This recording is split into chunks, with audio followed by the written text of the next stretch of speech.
10 minutes. Yep. So we're going to be talking about the RNA world and replication first, which we've heard a lot about this week. And so some of these we can kind of skip over a little bit, but it's going to be a little bit of an overview.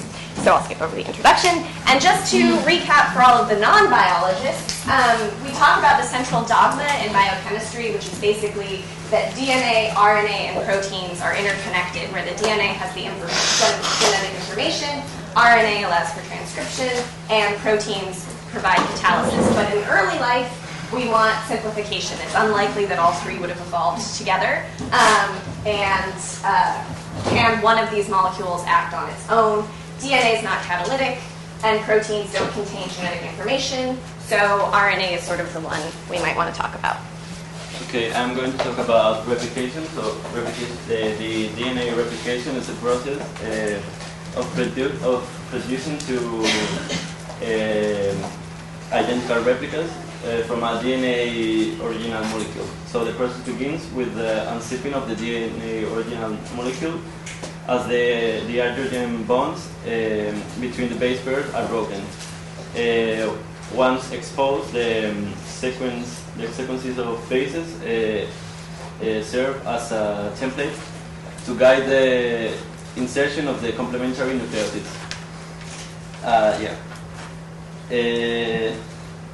Each incoming nucleotide is covalently linked to the free third carbon of the pentose. So the new strands are assembled from deoxynucleoside triphosphate. The second and the third phosphate are removed as a pyrophosphate molecule, as the first one remains. Once complete, the two DNA molecules have been synthesized that are identical to each other and to the original DNA molecule. Well, to continue with the introduction, an RNA word predated the modern word of polypeptide and polynucleotide. It's a widely accepted model for the origin of life on Earth. The RNA word hypothesis is actually a group of related models with a variety of assumptions and definitions. In all variations, the RNA enzymes, ribozymes, predate protein enzymes. These ribozymes perform a variety of catalytic functions in the RNA world, from metabolites biosynthesis to energy conversion. The defining ribozymes of the RNA world, which units all RNA world models, perform template-directed synthesis of RNA, and in the RNA world, RNA self-replicated. These models are attractive because they appear conceptually simple, facilitating specific predictions that can be tested in the laboratory or by data mining. So yeah, the first evidence actually of catalytic RNA was discovered in 1981 by a man named Thomas Cech at the University of Colorado Boulder. And what Thomas Cech was looking at was this RNA gene transcript here, shown at the top of the organism Tetrahymena thermophila. And why they were interested in this was because there was this section of non-coding genome that was just there for no reason, but it was being spliced out by the organism by some mechanism at some point during the lifespan of this one-celled organism. So they really wanted to figure out this underlying mechanism of splicing.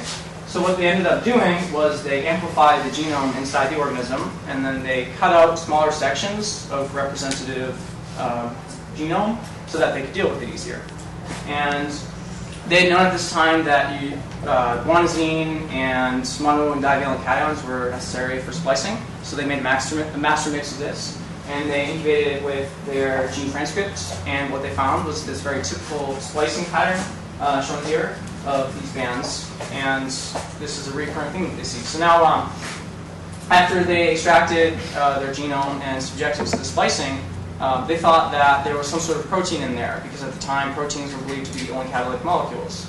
So what they wanted to do is they wanted to try and get rid of this protein to get rid of these bands. Because if you get rid of the protein, you get rid of the bands, there shouldn't be any splicing. So what they did, the typical procedure at this time, was using detergent, boiling, or a protease to denature the protein, and then subject it again to this master mix of splicing stuff. And what they saw, again, was this band pattern, which indicated that splicing was still occurring. So they're like, well, what is this? Like, is this a new protein that binds incredibly tightly to this RNA transcript? They weren't really sure because they'd never seen this before. So what they ended up doing was actually cloning and amplifying this genome separate from the organism and completely just to ensure that there was no protein involved. And again, they underwent the same splicing experiments and they saw the same band pattern. And what this actually indicates to them, since there was no protein in solution that's only RNA, it actually indicates that RNA was self-catalyzing itself, which was a really big and incredibly essential result for the up-and-coming field of the RNA worlds. And actually today, we now know that there are over 1,500 self-catalytic RNA molecules. Another line of experimental work that supports the RNA world hypothesis is that regarding the self-assembly of RNA. In the classical model, you have a nucleobase, which is swimming around and it finds a ribose sugar and combines with that, and then it goes and finds a phosphate, and then that creates a nucleotide, which then finds another nucleotide, and they self-assemble that way, creating a chain of nucleotides, and then eventually, once that chain becomes long enough, it starts to base pair with other things. But that has a problem in that the nucleotides don't readily self-assemble in the aqueous solution. So there's another theory put forward called the polymer fusion model, in which nucleobases, before they find their sugars and phosphates, will base pair in a non-covalent way into this chain of just nucleobases. And then on the side, there are sugars that are polymerizing as well, and these two long chains eventually will be able to get together and form your proto-RNA molecule. So some work. No, that's good. Some work has been set out, to try and examine this, and this is one of the more groundbreaking studies where instead of having a chain of sugar, they had a chain of peptides, and then the nucleobases, which we're familiar with, and those formed two independent chains. And then we're able to self-assemble into what they call tPNA, which is thioester peptide nucleic acid. So it's not ribonucleic acid, but it's something that is very similar to that, using peptides instead of the sugars. And so this is like one of the first pieces of evidence showing this polymer fusion model can work. And then I think later studies have been able to produce 50 mer chains of ribonucleic acid. Here in the study, they were only getting up to 7 or 10, depending on the solution that they were working in. So this was one of the groundbreaking pieces of work. Creating RNA, solving that problem. So I'm going to talk now about the pros that support the RNA war theory. This hypothesis was first suggested in 1968 by Carl Wood and was then given the name of the RNA world hypothesis a few years later, in 1986, by Gilbert. First of all, the RNA molecule is a single-stranded molecule that can fall in a variety of specific sequences. This picture shows how the nucleotides of the molecule can interact with other nucleotides in the same molecule, forming this specific structure, so that these different shapes can confer the molecule the ability to catalyze a different or several chemical reactions, just like an enzyme. Moreover, since RNA is composed of building blocks that are similar to the DNA blocks, it shares with the DNA the ability to serve as an information molecule. And that means that its chemical structure offers a mechanism for replication using base pairing processes. So therefore, RNA may have been the first molecule of life because it has the potential to serve both as an information molecule and a catalytic molecule. 5 minutes. Okay. So in addition, RNA replication is not perfect, and that means that it has an error rate that allows this molecule to evolve during time, maybe from the first RNA molecule to the different RNA, DNA, and protein molecules that are now existent in the current biology. All right, so the cons to the RNA world, I feel like we've heard about a lot, so this is just a recap, and I won't spend much time on it since we're apparently short of time. And you need to have replication, you need some errors, but you can't have too many. We talked about 1 over the chain length. And we also need to have a question about function, both the length you need for function, but also what function is. Is replication enough, or do you need to, how do you get from just self-replication to actually having some of the catalytic function that proteins have?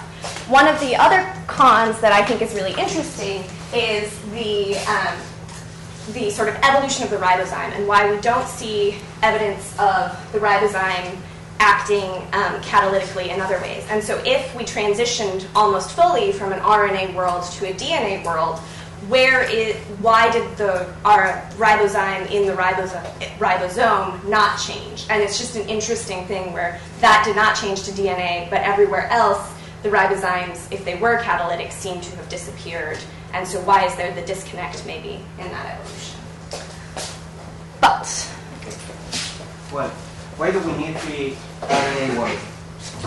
Some scientists believe that the origin of the first self-replicative molecule is related to the origin of life. It's common to the origin of life. But they felt unhappy with the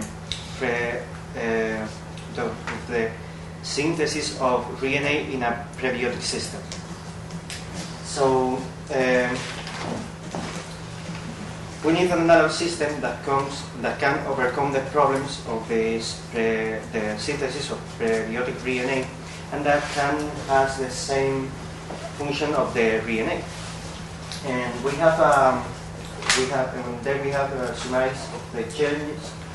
We need a polymeric molecules which possess the catalytic and self-replication capabilities, more possible synthesis in a context of prebiotic chemistry in early Earth, and a molecule that can be able to form stable double helix with RNA.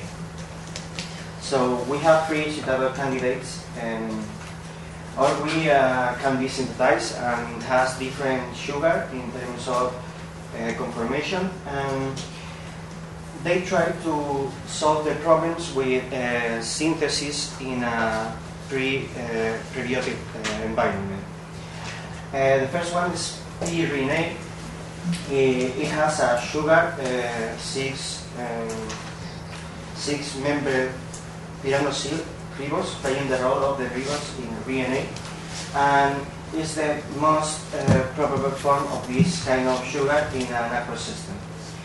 And the second one is DNA. TNA. TNA has a sugar formed by only 4 carbons.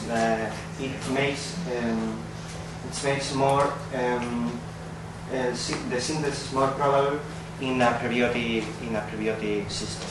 And the last one is PNA. With PNA, we no sugar, no chiral carbons, and it's easily synthesized by the prebiotic chemistry. And the last 2 can make double helix with RNA and DNA. It's essential for the transmission of information between them. yeah, and so just very quickly, some proposed experiments. A lot of people have worked at shorting out the ribozyme and seeing how short it can be to have function and things like that, but people have been using historically DMTPases and slightly more complicated things, and so we propose using a more realistic prebiotic alphabet, including, instead of the problematic ribose, maybe attempting to use glucose. We want to use these pre-RNA bases to see if they can work, and then attempt to make the linkages between the molecules with dehydration or rehydration cycles, and then if that works, to see if we can get any functionality out of the resultant thing. But as we've been saying all week, maybe the RNA world, while it's hard to define life maybe without replication, without genetic information, it's certainly not evolving in a vacuum. And so even if you need RNA to have life or some sort of self-replication to have life, it's actually a piece in a much larger puzzle, and we need to think about them more as a coherent whole rather than breaking up into feudalism and wasting time. Not wasting time, but yes, wasting time. Defending our own little piece of turf and try to think about it in a more coherent picture.